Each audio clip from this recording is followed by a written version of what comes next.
इस बात को लेकर है कि मार्केट में हम देख रहे हैं पिछले एक साल से करीब काफी उठापटक रही है, काफी उतार चढ़ाव रहा है। तो अब इन्वेस्टर्स को किस तरह की उम्मीद इक्विटी मार्केट से रखनी चाहिए? एंड हमको लगता है कि अगले 12 से 18 2 साल, let's say between 12 to 24 months, तो ऐसे टाइम जब भी आते हैं मार्केट में, तो कैसे नेविगेट करना चाहिए और कैसे उन्हें मार्केट में बने रहना चाहिए?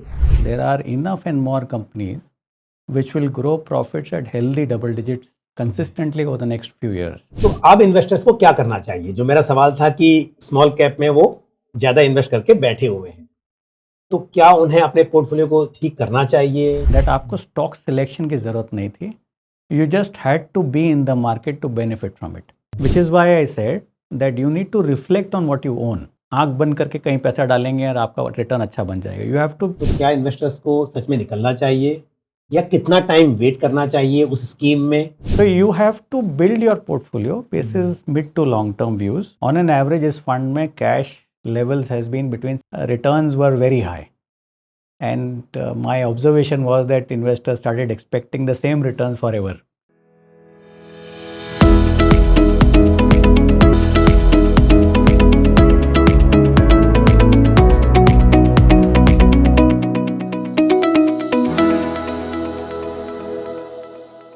शेयर बाजार में उतार चढ़ाव का माहौल बना हुआ है और ऐसे में इन्वेस्टर्स ये जानना चाहते हैं कि जिन स्कीम्स में उन्होंने इन्वेस्ट किया हुआ है वो कैसा आगे परफॉर्म कर पाएंगी, क्या वहां पर चेंजेस किए जा रहे हैं, इन्वेस्टर्स को अपने पोर्टफोलियो में किस तरह की स्कीम्स को इंक्लूड करना चाहिए।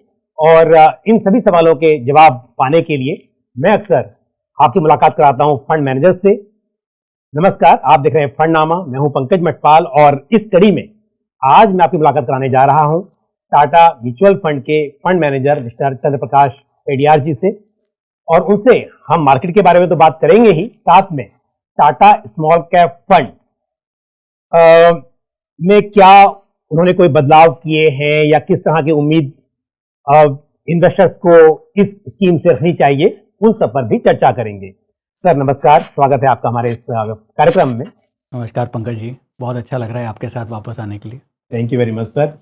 और मुझे खुशी है कि जब भी आपसे मैं रिक्वेस्ट करता हूं आप टाइम निकाल लेते हैं, और इससे हमारे व्यूअर्स को भी बहुत फ़ायदा मिलता है, क्योंकि वो मुझे जानना चाहते हैं कि उनके जो फंड्स फंड मैनेजर्स मैनेज कर रहे हैं क्या कुछ चेंजेस वहाँ पर हुए हैं या आगे कैसे उम्मीद करनी चाहिए। तो मैं स्कीम की बात तो बाद में करूँगा। पहला सवाल मेरा आपसे इस बात को लेकर है कि मार्केट में हम देख रहे हैं पिछले एक साल से करीब काफ़ी उठापटक रही है, काफ़ी उतार चढ़ाव रहा है। तो अब इन्वेस्टर्स को किस तरह की उम्मीद इक्विटी मार्केट से रखनी चाहिए? तो पंकज जी, आगे आने के लिए पहले सोचना समझना चाहिए कि पिछले 4 साल में क्या हुआ। बिल्कुल। तो आप अगर हिस्ट्री देखोगे तो 2009-10 से लेके 2021 तक इंडिया में कॉर्पोरेट का प्रॉफिट ग्रोथ बहुत स्लो था। करीब सिंगल डिजिट था एक्चुअली। एवरी ईयर CAGR अगर देखोगे तो सिंगल डिजिट था, which is not good enough. तो उस पीरियड में अगर आप नोटिस करोगे तो मार्केट का रिटर्न्स कम था। इनफैक्ट हाई सिंगल डिजिट कुछ रिटर्न था, 5-6% CAGR कुछ रिटर्न है अगर 2009-10 से लेके 2020 तक।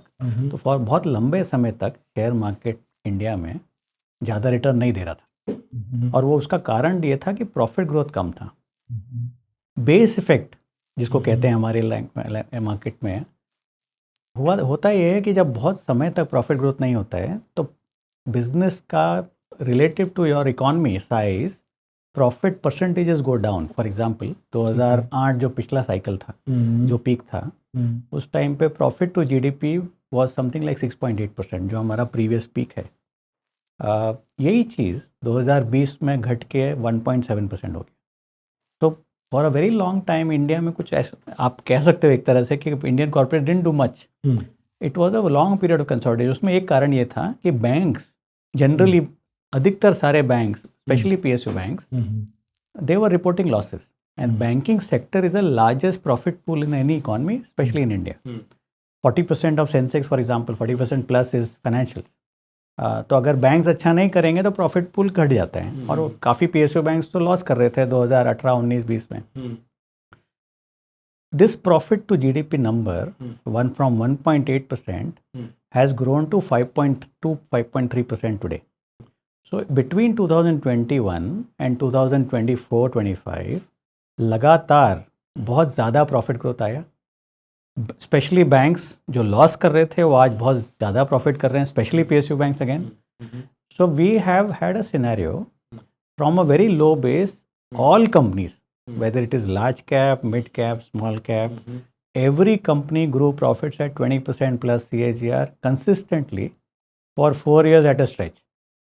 ऐसा जब होता है मार्केट में तो री रेटिंग हो जाता है वैल्यूएशन का. जो किसी ने सोचा नहीं था वैसा प्रॉफिट ग्रोथ आ गया, बहुत छोटे समय में आ गया, लगातार आया. तो इतना ज़्यादा तेज़ी में बहुत सारे बिजनेसेस का वैल्यूएशन 2024 तक बहुत बढ़ चुका था. अब आते हैं इस साल के लिए, 2025 के लिए.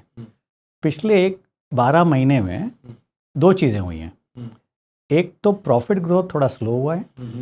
जो कंपनी 20% प्लस CAGR पिछले 4 साल से लगातार कर रहा था, सडनली आप on a base effect, now there is a base effect also, cyclical consolidation है, सिक्लिकल है, you can call it various names, but पिछले 12 महीने में profit growth has slowed to single digits और maybe around closer to double digit levels on an average.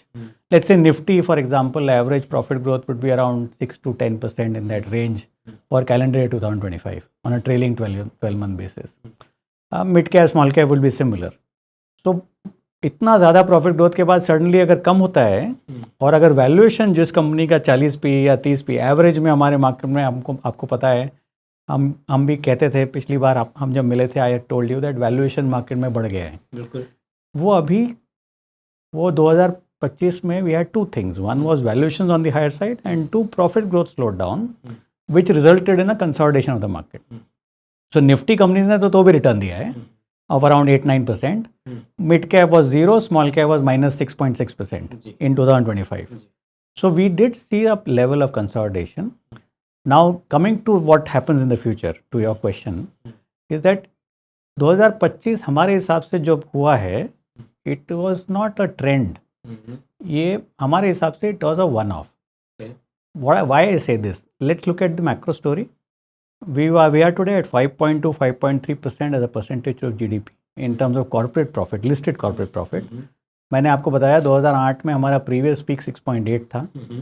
So we are still away from that peak. In fact, between 2008-9 and what we are today, average corporate profit margins are at least 3 to 4 percentage points higher than what it used to be in the past. बहुत सारी नई company list भी हुई है. So logically listed universe का corporate profit to GDP should go much higher than 6.8%. We are at 5.2, 5.3, which means that अभी बाकी है. अभी पिक्चर अभी ख़त्म नहीं हुई है, अभी तो शायद से इंटरवल हुआ है. सो बट ये जब साइकिल चालू होता है ना, तो बीच में कंसोलिडेशन फेज आता है. इस बार कंसोलिडेशन फेज का कारण था government policies and RBI. During 23 and 24, just to go back to the history, both government and the RBI were saying that we are not very comfortable with high inflation. अगर आपको याद हो तो 2023 में inflation बढ़ रहा था and there was this monetary policy committee which said that interest rates बढ़ाएंगे, liquidity कम करी थी. बहुत सारे rules आए थे जहाँ पे banks were being restricted in lending more to NBFCs and generally in the market growth was being slowed down. LCR, LDR ratios were being brought in. So various things happened which meant that liquidity in the system was negative for a prolonged period of time. Basically, it meant that government and RBI were not very comfortable with growth being at a higher pace, leading to higher inflation. They were trying to control inflation. जब भी ऐसा होता है, economy में slow down आता है. It's a cyclical slowdown led by government and RBI measures. Same way आज जो हो रहा है, आज both the government and the RBI is saying we don't want such low inflation, we want higher inflation. So both the government and the RBI is saying we want higher growth. So RBI ने rate cut कर दिया है, liquidity measures, significant liquidity measures have come by. They are allowing the rupee to depreciate, and they are now saying we want nominal GDP growth to go higher, above double digits, above between 10 to 12%, which is our normal range. What it means is that जैसा कि 23 में जो control आए थे उस कारण से slow down आया 1 साल बाद, ये मेजर्स जो पिछले 1 साल से गवर्नमेंट और आरबीआई ने ग्रोथ के लिए लिया है, हमको लगता है 2026 और 2027 growth will pick up. We can see it happening already. So in some ways, for example, when we meet cement companies these days, cement industry or let's say steel industry or any commodity sector that we meet, we are seeing a very strong demand. So many cement companies, now this is anecdotal evidence, we don't have the exact data, but our interaction with cement companies tell us that demand is at least 10% or higher. Some companies are growing at 20% also in the month of November, December, as we understand. Steel companies are also saying that their volume growth is picking up and now at 10% or higher. Automotive companies, after the GST rate cuts, we all know demand has picked up materially.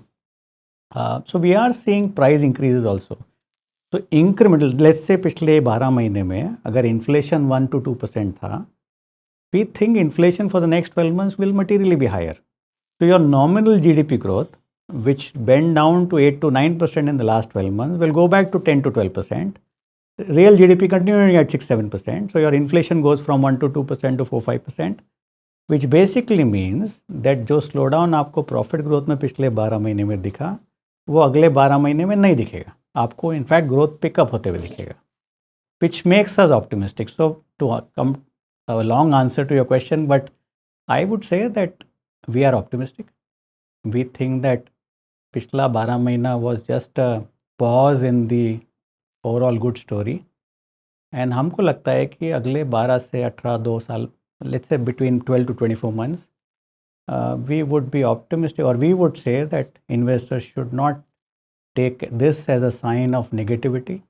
It should be treated as a period to consolidate your holdings, reflect on what you own, and if you have further surplus, you should keep doing SIP and invest over a period of time. या मैं इस पे आने वाला था. Actually आपने ना पूरा बिजनेस साइकिल एक्सप्लेन किया. आपने ये बताया कि ऐसा क्यों होता है, और आगे के लिए आप काफ़ी पॉजिटिव भी हैं. बट क्या होता है कि जिन लोगों ने मार्केट साइकिल्स देखी हैं, काफ़ी टाइम से इन्वेस्ट कर रहे हैं, उन्होंने बहुत बार इस तरह की गिरावट, इससे ज़्यादा गिरावट, और वो ऐसी गिरावट जो कि काफ़ी लंबे समय तक, मतलब सिर्फ हम कहेंगे कि टाइम करेक्शन, वो देखा हुआ है. बट क्या होता है, मार्केट में हर तरह के इन्वेस्टर्स हैं. बहुत से इन्वेस्टर्स ऐसे हैं जिन्होंने निवेश की शुरुआत शायद वो 23-24 में की, या 21 के बाद की, जब तेजी देखी तो थोड़ा सा घबरा गए हैं. कुछ इन्वेस्टर्स तो SIP भी बंद करने की बात कर रहे हैं, जबकि हम समझते हैं कि SIP तो बनी इसके लिए है कि जब मार्केट नीचे आए तो आपको यूनिट्स ज़्यादा मिल पाए, और ऊपर जाए तब आपको उसका फ़ायदा हो. लेकिन क्योंकि साइकोलॉजिकली कई बार हम कहते हैं ना कि pain of loss is 3 times more than pleasure of gain, तो इसके लिए जब कोई लॉस देखते हैं पोर्टफोलियो में तो थोड़ा सा घबराहट होती है. तो मेरा सवाल यही था जो आप अभी बताना चाह रहे थे, कि ऐसे टाइम पर जब ये थोड़ा सा पीछे हमने देखा कि 1 साल 1.25 साल से रिटर्न्स नहीं बने और आगे की उम्मीद अच्छी लग रही है, बट थोड़ा सा कॉन्फिडेंस इन्वेस्टर्स का, कुछ इन्वेस्टर्स का, सबका नहीं, जिन्होंने लंबी साइकिल्स देखी हैं, लंबे टाइम से मार्केट में है, वो तो शायद इसका फ़ायदा उठाना चाहेंगे. बट बाकी सभी जो कुछ घबराहट है, तो ऐसे टाइम जब भी आते हैं मार्केट में, तो कैसे नेविगेट करना चाहिए और कैसे उन्हें मार्केट में बने रहना चाहिए, तो थोड़ा सा वो भी बताइए. तो उसमें जैसे कि मैं हिस्ट्री भी दे रहा था आपको, अगर कॉर्पोरेट प्रॉफिट ग्रोथ में ग्रोथ आपको नहीं दिखता है, then your optimism can certainly be on the lower side. ठीक है. जैसा कि 2009 से 2020 में हुआ अभी, उस पीरियड में profit growth was very slow. तो corporate, since they were not doing so well, it was logical to have investors on the slower side. तो अगर आप equity में कम डालें तो I would not have a problem at that time. Okay. But in today's environment, which is why I gave you this history and I gave you an outlook period also, is that मुझे लगता है, in fact, आजकल पिछले 1 महीने में और पिछले 1-2 महीने में, whichever corporate interviews that I have seen on media and print media and whichever businesses we've been able to meet to kind of review their business, our enthusiasm actually increased, और our optimism has gone up significantly. हम आज भी जब company से मिल रहे हैं, we think there are enough and more companies which will grow profits at healthy double digits consistently over the next few years. Okay. Which means that ये वो समय है जहाँ पे profit growth for corporate India will still be very high or very reasonable. पिछले एक साल में जब मार्केट गिरा है या थोड़ा संभला है, वैल्यूएशंस भी थोड़े रीजनेबल हो गए हैं।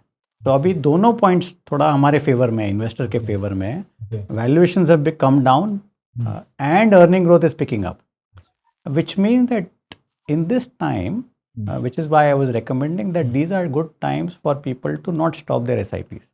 They should in fact continue with their SIPs. and जो आप सही बोल रहे थे, खराब समय आता है तो आपको SIP कंटिन्यू रखना चाहिए। उसका SIP का फायदा, तो पैसा है तो और टॉप अप कर लीजिए, तो शायद लॉन्ग टर्म में फायदा हो सकता है ना। I would at least in this time I would think बढ़ाने में फायदा है।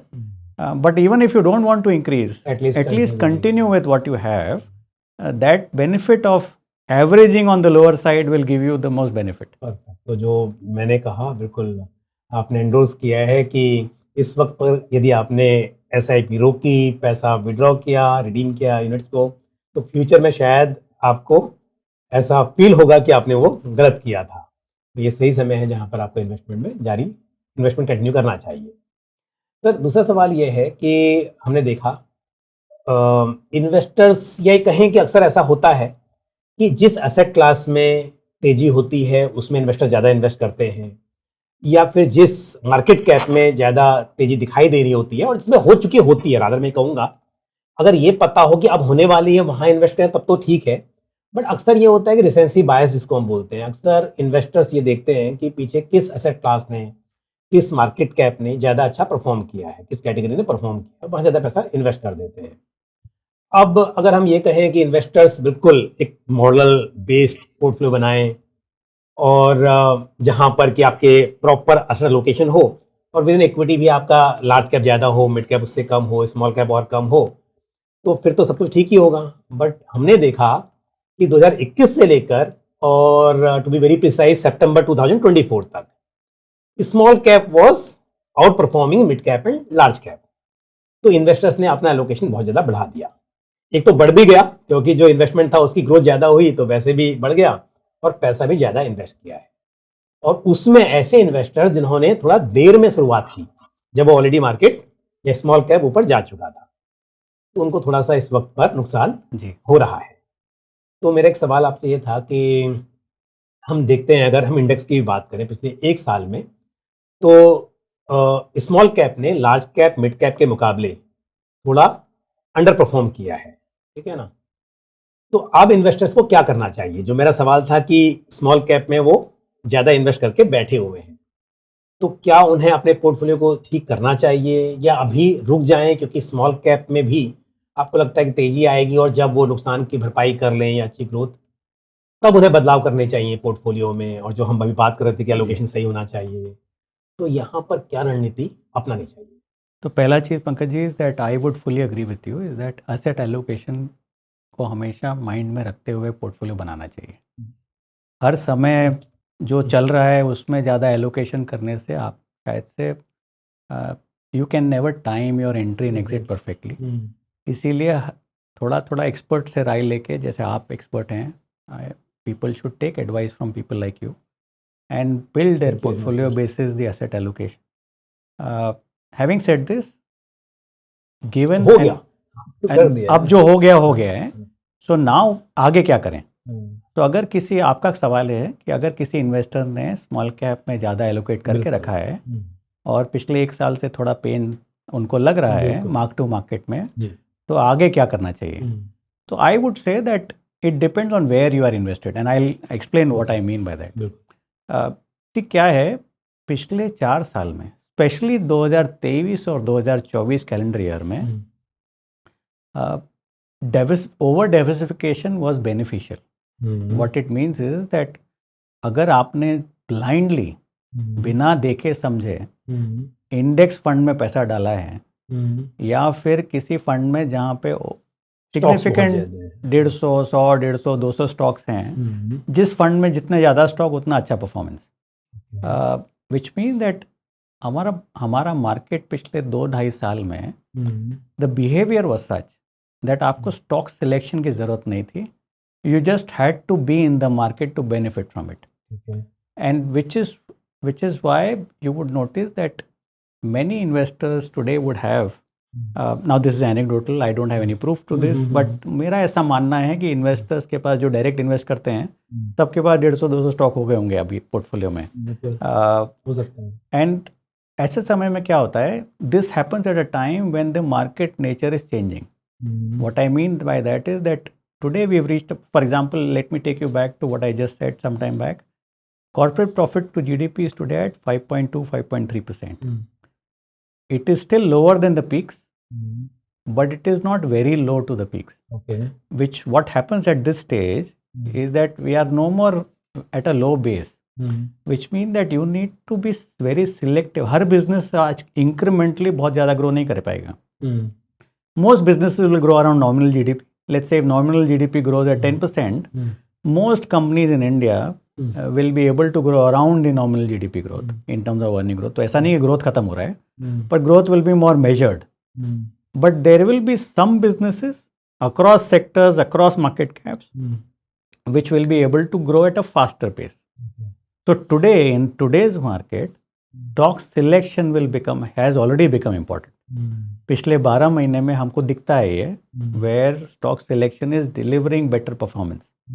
पूरी तरह से नहीं दिख रहा है ये, बट हमारे हिसाब से अगले 1-2-3 साल में ये ज़्यादा दिखेगा. Which is why I said that you need to reflect on what you own. हर फंड में, या let me put this way that, and आपको दूसरे फंड में ऐसे भी राय लेनी चाहिए. मेरा ऐसा मानना है that I think there are 2-3 things will happen. One is stock selection will start performing, which means that you should be very specific. You should have specific businesses in your portfolio, which also means that the fund that you choose should be relatively concentrated in nature. Okay. Should have lesser number of stocks. Focused portfolios. And probably, at least that is my view, active funds will do better than passive funds. Okay. So you need to reflect on what you own in your portfolio. So for example, you didn't ask me this, but the reason why, in fact, we are acting on it.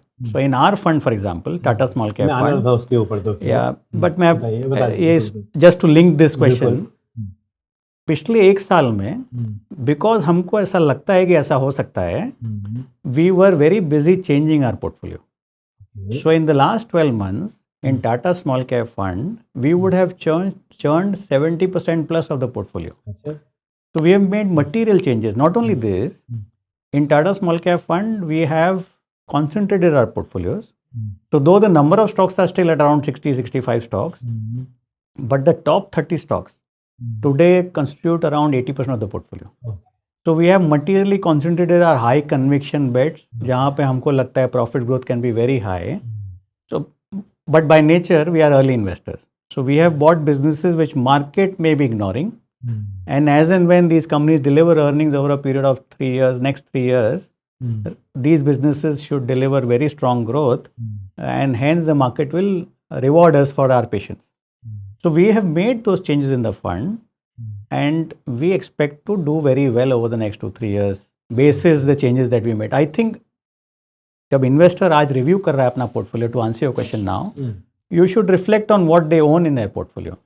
So not everything will do well. So it is not as if that आप आँख बंद करके कहीं पैसा डालेंगे और आपका return अच्छा बन जाएगा. You have to visualize what can happen. You have to anticipate what can happen. At least we think we have made the right changes, and we should hopefully do well. इसका फायदा आगे आना चाहिए. एक मेरा क्वेश्चन था कि कई बार हम देखते हैं कि इन्वेस्टर्स उस स्कीम में इन्वेस्ट करते हैं जहाँ पे अच्छी परफॉर्मेंस होती है. जैसे मैंने बात की थी, चाहे हम असेट की बात कर रहे हैं, हम मार्केट सेगमेंट की बात कर रहे हैं, उसी तरह से ये भी देखा जाता है कि किसी भी कैटेगरी में जो स्कीम अच्छा परफॉर्म कर रही है, इन्वेस्टर्स अक्सर उसमें ज़्यादा पैसा इन्वेस्ट करते हैं. अब देखिए, ये तो सीधी सी बात है कि एक ही स्कीम हमेशा टॉप पर नहीं रहेगी. तो कभी कभी देखा जाता है कि जो स्कीम बहुत अच्छा कर रही थी, जिसमें ज़्यादा इन्वेस्टमेंट किया था इन्वेस्टर्स ने, वो कुछ टाइम के लिए अच्छा परफॉर्म नहीं कर रही है. मैं क्वेश्चन को बहुत एलेबोरेट कर रहा हूँ क्योंकि इन्वेस्टर्स भी समझ पाएँ कि क्या होता है ना, या व्यूवर्स जो हैं वो समझ पाएँ कि क्यों ये क्वेश्चन मैं जानना चाह रहा हूँ आपसे. तो कई बार क्या होता है कि हम देखते हैं, जैसे स्मॉल कैप की बात की जाए तो हम कहते हैं कि आप कम से कम लॉन्ग 7 to 10 ईयर्स का आपका होराइजन होना चाहिए स्मॉल कैप के लिए स्पेशली. ओवरऑल इक्विटी की बात करें तो आपका 5 ईयर्स का होराइजन होना चाहिए.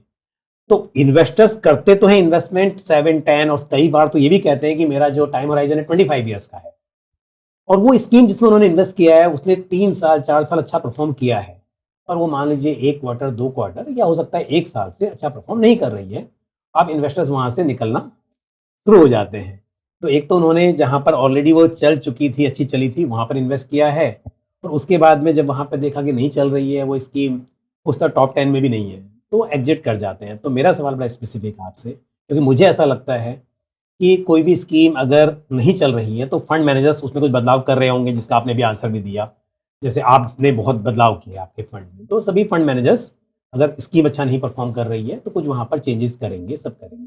At the same time investors वहाँ से निकल जाते हैं और किसी और स्कीम में स्विच कर जाते हैं। तो सवाल ये है कि जब इन्वेस्टर्स किसी स्कीम में इन्वेस्ट करते हैं और वो स्कीम उस वक्त नहीं परफॉर्म कर रही है, उसी कैटेगरी की दूसरी स्कीम्स परफॉर्म कर रही हैं, ये भी हो सकता है कि वो स्कीम बेंचमार्क को भी शायद मैच नहीं कर पा रही, उसकी परफॉर्मेंस को आउट परफॉर्म नहीं कर पा रही है, तो क्या इन्वेस्टर्स को सच में निकलना चाहिए या कितना टाइम वेट करना चाहिए उस स्कीम में? अगर मान लीजिए 2 क्वार्टर तक नहीं करती है बेंचमार्क को, तो क्या निकल जाना चाहिए? तो आप इसे कैसे देखते हैं और किस तरह से आप बिल्कुल जो रिटेल इन्वेस्टर्स हैं जिन्हें बहुत समझ नहीं है मार्केट की, उन्हें समझाना चाहिए? So in a simple way if I can explain ji, is that हर फंड हाउस, इसमें मैं फंड में बाद में आऊँगा, ठीक है। हर फंड हाउस ठीक है। का एक सोचने का तरीका है। जैसे टाटा म्यूचुअल फंड, हमारा सोचने का तरीका है growth at reasonable price, which mean that हम उन्हीं बिजनेसेस में पैसा डालेंगे या इन्वेस्ट करेंगे जिनमें हमको ग्रोथ दिखता होगा, साथ साथ में बैलेंस शीट क्वालिटी होगा और साथ साथ में वैल्यूएशन हमारे साइड होगा, विच इज सस्ता होगा। तो कॉम्बिनेशन चाहिए।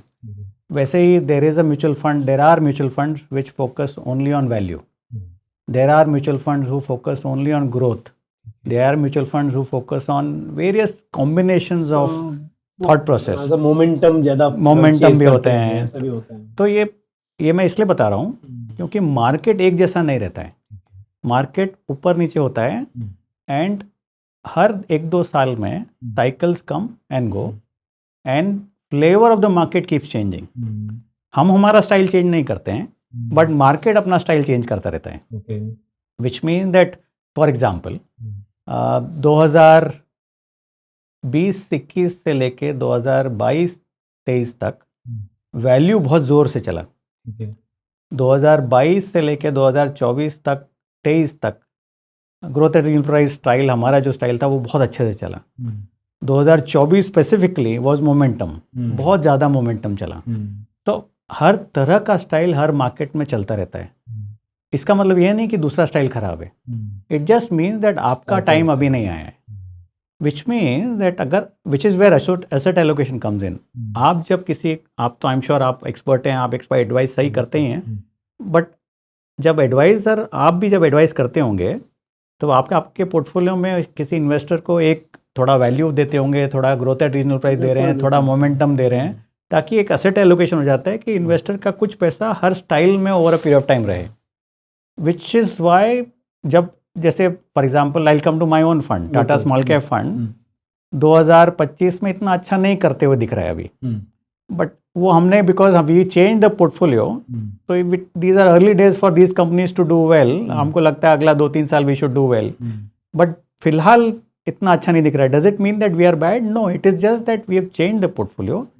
हमारे कंपनीज का टाइम अभी नहीं आया है, वो शायद से अगले 12 महीने या 24 महीने में आएगा। So you have to build your portfolio basis mid to long term views. You have to understand क्या हो रहा है मार्केट में। For example, I did tell you that मुझे लगता है अगला 2 साल will be all about stock selection. We are very good at stock selection. So if we do a good job in stock selection, our portfolios will be rewarded. So it's just that you have to understand क्या कारण से अभी ठीक नहीं कर रहा है, and वो कारण आगे रहेगा कि नहीं रहेगा। And अगर जो हम बता रहे हैं, if we go right, obviously they should consult you as an expert and take proper advice and then only decide. मेरे अकेले के बोलने से कुछ नहीं होता है, so I am just giving you a cautionary statement. Sir मैं तो सवाल बहुत, आपने तो स्पेसिफिक आंसर भी दे दिया। इन्वेस्टर्स ये तो पूछते ही हैं, जैसे जब fund Tata small cap fund की आपने बात की, आप मैनेज करते हैं, जब बहुत अच्छी परफॉर्मेंस थी तो everybody was investing in that. Performance थोड़ी खराब हुई तो लोगों का सवाल ये भी है भाई क्या अगर निकल जाए क्या। तो मैंने तो सवाल खैर ओवरऑल पूछा था, पर आपने स्कीम की बात कर ली। तो बात यही है कि इन्वेस्टर्स हमेशा यही चाहते हैं कि जिस स्कीम में उन्होंने इन्वेस्ट किया है वही नंबर 1 होनी चाहिए। पर ऐसा प्रैक्टिकली पॉसिबल है हम भी यही चाहते हैं, बट हमेशा ऐसा होता नहीं है. There are cycles that keep going up and down. बिल्कुल. तो खैर मतलब आप ये कह रहे हैं कि इन्वेस्टर अगर लॉन्ग टर्म के लिए इन्वेस्ट कर रहे हैं और स्पेशली हम स्मॉल कैप की बात करें तो वहां पर समय देना पड़ेगा. एंड स्पेशली देना इसलिए भी चाहिए क्योंकि आपने जिस बिजनेस में इन्वेस्ट किया है अल्टीमेटली पैसा तब बनता है जब बिजनेस ग्रो होता है. तो आप मान लीजिए किसी ने मेरे फंड में आज इन्वेस्ट किया है, we have invested in that business on his behalf or that on his or her behalf as an investor for the next 3, 5, 7 years. If we have done a good job in identifying the right business, and if that business, let's say, doubles in size over the next 3, 4 years, value will also grow. It will double or less than double or more than that, time will tell. But if business is going to grow, and then your value will certainly grow. It's just a matter of time. But time देना पड़ता है. आप fully invested हैं, कुछ cash में भी इस वक्त में आपकी पोजीशन बनी हुई है? So I launched this fund in November 2018. Between November 2018 and till date, on an average पिछले 7 साल प्लस में on an average इस फंड में cash levels has been between 6 to 10%. बीच बीच में कैश बहुत बढ़ जाता है, जैसे 2023 में 16% भी गया था. 3, 4, 5 महीने पहले शायद से 13% भी गया था. अभी हम 8 से कम हैं. So which is what tells you that we are now at normal levels of cash and we have used this correction in the market in the last 4-5 months to deploy cash. In fact, on a daily basis we are net buyers in the market these days. We are taking advantage of this correction that we are seeing. एक last सवाल आपसे मेरा ये है कि आपका small cap universe कितना बड़ा है? जो निफ्टी स्मॉल कैप 250 इंडेक्स है उसमें से कितना, और उसके बियॉन्ड कितने स्टॉक्स आप रिसर्च करते हैं या पोर्टफोलियो में आपके इस वक्त पर देखे जा सकते हैं लगभग? So from a definition of small cap, the 251st company's market cap today is around 34,700 crore approximately. So small cap start from 34,700 crore and below. हम लोग आजकल given the fund size that it has grown, कोई हमको रोकता नहीं है इसके लिए, बट हमने इंटरनली हमने बेंचमार्क रखा है that we will try and avoid companies below 4,000 crore market cap. So 4,000 crore and 34,000 crore approximately, there are something like 550 companies plus to choose from. तो 550 कंपनीज से ज़्यादा कंपनीज हैं इस यूनिवर्स में, 4,000 करोड़ से 34,000 करोड़ के बीच में. तो अगर हम टॉप 500 की बात कर लें, मतलब 100 large cap, then 150 mid cap, उसके बाद 500 प्लस और है. और तो 550 प्लस कंपनीज हैं in our small cap universe for our Tata small cap fund as universe. तो we have a very large universe to choose from. उसमें से हमने 60-65 कंपनीज चूज करके इन्वेस्ट किया है. यूनिवर्स काफ़ी बड़ा है. यूनिवर्स बहुत बड़ा है. तो टोटल कितने स्टॉक्स पर रिसर्च होती है टाटा म्यूचुअल फंड में, अगर हम पूरी बात करें ऐसा कुछ? So as of December and our total investment universe is something like 529 companies. So we are today researching on an active basis, daily basis, where we have taken exposure over the last 1-2 years in all funds put together is something like 529 stocks. So we have a fairly large universe to cover as a team. तो thank you very much sir, आपने सभी सवालों के जवाब दिए. पहला सवाल यही था कि मार्केट में क्या लगता है आगे, तो उसका आपने यही बताया क्या लगता है, क्यों लगता है वो भी आपने एक्सप्लेन किया. दूसरी बात, मेरा मार्केट सेगमेंट को लेकर भी सवाल था, क्योंकि पिछले कुछ समय में हमने देखा कि इन्वेस्टर्स ने स्मॉल कैप में बहुत ज़्यादा इन्वेस्टमेंट किया, अपना एलोकेशन बढ़ाया. तो वहाँ पर भी आप कह रहे हैं कि इन्वेस्टर्स को फिलहाल पॉजिटिव रहना चाहिए. और तीसरी जो बात थी specifically Tata small cap fund को लेकर, तो वहाँ पर भी आप कह रहे हैं कि इन्वेस्टर्स को स्कीम में बने रहना चाहिए, मतलब मार्केट में बने रहें, और टाटा स्मॉल कैप फंड में अगर उनका इन्वेस्टमेंट है तो उनको भरोसा रखना चाहिए आपके ऊपर. सिर्फ एक वर्ड ऑफ एडवाइस है that return expectation should be normal. वो तो अब देखो पंकज जी इसलिए बता रहा हूँ क्योंकि बिटवीन 2022 और 2024 returns were very high, and my observation was that investors started expecting the same returns forever. That is not possible. But if you expect normal returns, I think hopefully they will not be disappointed. I agree with you. क्या हुआ है ना, अभी इस वक्त पर क्योंकि अगर हम म्यूचुअल फंड की बात कर रहे हैं तो जिस वक्त ये सब मैंने 2004 का एग्जांपल दिया या 2008 की बात करें, नंबर ऑफ इन्वेस्टर्स कम थे, मार्केट जी। साइज बहुत छोटा था। जी। आज हम बात कर रहे हैं 80 लाख करोड़ के असेट की, तो डेफिनेटली नंबर ऑफ इन्वेस्टर्स बढ़ गए हैं, उनका पैसा भी उनका ज़्यादा है अभी। तो डेफिनेटली अगर अब कुछ भी होता है, नुकसान होता है, तो पेन ज़्यादा लोगों को और ज़्यादा होता है। तो इसके लिए क्वेश्चंस भी ज़्यादा है इस वक्त पर कि ऐसा क्यों है, कब जी। होगा, क्या होगा। तो आपने खैर सभी सवालों के उत्तर दिए हैं। मुझे उम्मीद है कि हमारे जो व्यूअर्स हैं उनको काफ़ी कंफर्ट फील होगा। तो thank you very much sir. Thank you so much Pankaj ji for having me. तो आज हमने चंद्र प्रकाश पेडियार सर से मार्केट के बारे में जानकारी ली, साथ ही large cap, mid cap, small cap, सभी सेगमेंट में, सभी मार्केट कैप में किस तरह का आउटलुक है, क्या उम्मीदें इन्वेस्टर्स को रखनी चाहिए, ये सब भी जाना।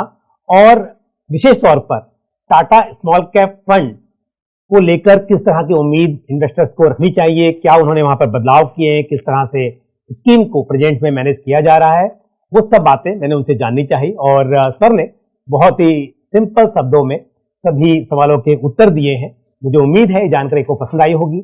आपका कोई भी सवाल या सुझाव हो तो आप कमेंट बॉक्स में पोस्ट कर सकते हैं। आज के लिए बस इतना ही। इसी के साथ मुझे दीजिए इजाजत। अगले एपिसोड में फिर किसी इंपॉर्टेंट टॉपिक के साथ आपसे मुलाकात होगी। धन्यवाद।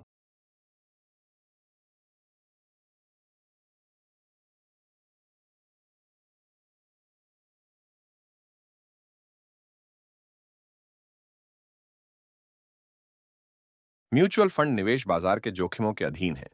योजना से जुड़े सभी दस्तावेजों को ध्यान से पढ़ें।